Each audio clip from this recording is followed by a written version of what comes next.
Hello everyone and welcome back. This is TechMedic. Thank you for joining me today. Today's video is going to be about Dying Light the Beast and of course the new Restored Lands. What is the Restored Lands?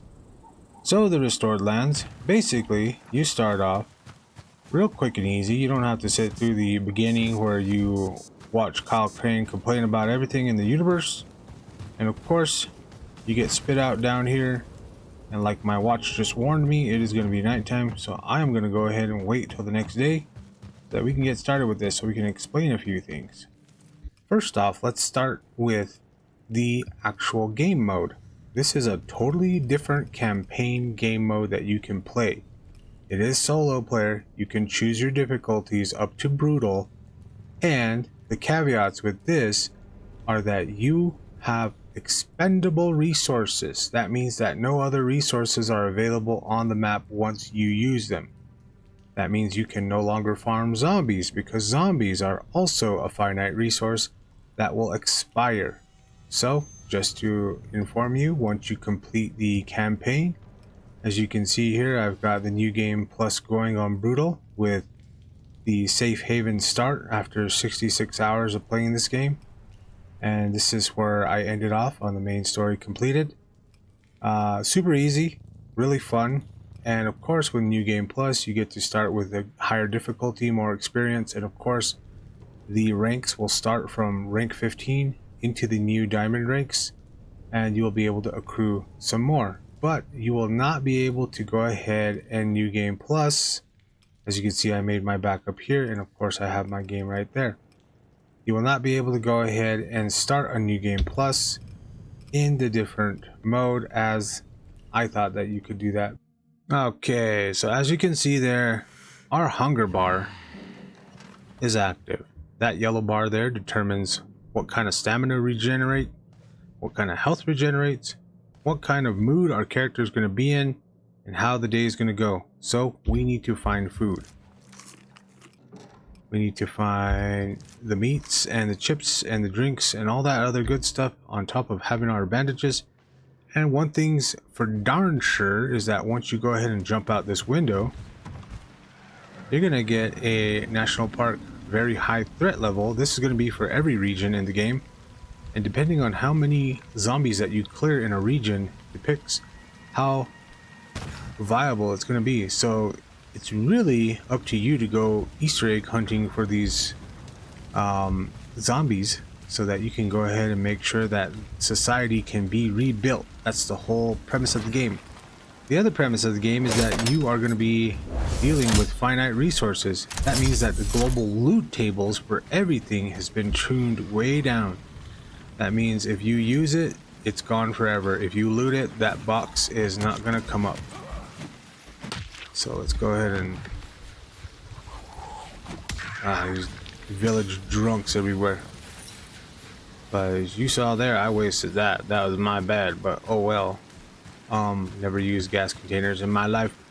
But that being said, even the loot tables for these guys is super low. The amount of tools that you can carry is also really low. Utilizing finishers is going to be your bread and butter for a lot of these, because with that hunger bar comes the stamina depletion, and your character is going to operate a lot differently. And we want to go ahead and make sure that we get finishers in because it saves on our tools.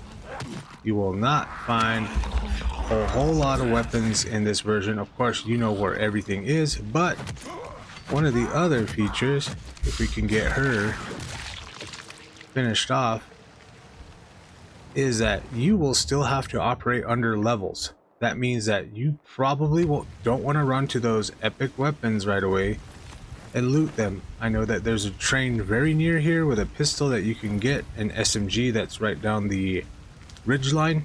With that, you want to stay clear of those so that you pick them up when you're level 15. Remember, same thing goes for all of the bombs that you find in the game. Everything is a finite resource, and you want to make sure that you're utilizing your ability to get these guys taken care of. Okay, so before we continue on with this explanation, this is a separate game mode compared to your main campaign. That means that your main campaign is separate in a save orientation than this one. This means that even though you're tech savvy like me, you can't drop your or rename your save to this particular save for the restored lands. It's just not going to work like that. Neither can you start a new game plus with the restored lands. So restored lands is its own finite depleted resources, depleted zombies, meaning that if you deplete the resources in the entire map, they're gone for good. Same thing goes from the items that drop from the zombies. Once they're gone for good. And of course, the nighttime is dealt with differently. Your flashlight also runs out of batteries, so you also got to keep in mind of that. It's about getting these places out from under the foot of all of the zombie occupation that's happening. And of course, inside of your inventory, you're limited to how much you can carry. As you can see here, the extended backpack 1 will allow you to go ahead and carry 15 max. Extended backpack number 2 will allow you to carry 25 items max. And this goes for every item that you have. All of your crafting consumables, they do not have any weight to them, so you can carry unlimited amounts. However, it only refers to how many available resources you can have. So before, you could have unlimited, you can have like a stack of 100 exploding knives. That was really cool. The skill system pretty much still works the same way in this mode. The only thing, like I said, is that food is much scarce of a resource, much more scarce actually. And of course, all of the other lootables that you know of are still available in the world. But narratively, you still have to go and follow the same whiny quest line of Kyle Crane, and of course finding the beast, doing all that good stuff. And once this mode is complete, it's complete for good. So it's really for those that want to challenge themselves in getting, you know, through the game with these limited resources, limited tools, and how to choose what ordinances you want to use, and how you want to go about spending your bullets, your food items. And remember, when you die, it really hurts because the EXP penalty is also really high. Of course, the EXP reward given from each zombie is about 12 to 15 experience per zombie. And remember, you have limited resources. It's not like you can just power level all the way there. But it's a really cool mode. I hope you guys check it out. This has been my review and video on the restored lands, things that you may not have known, and I hope you do.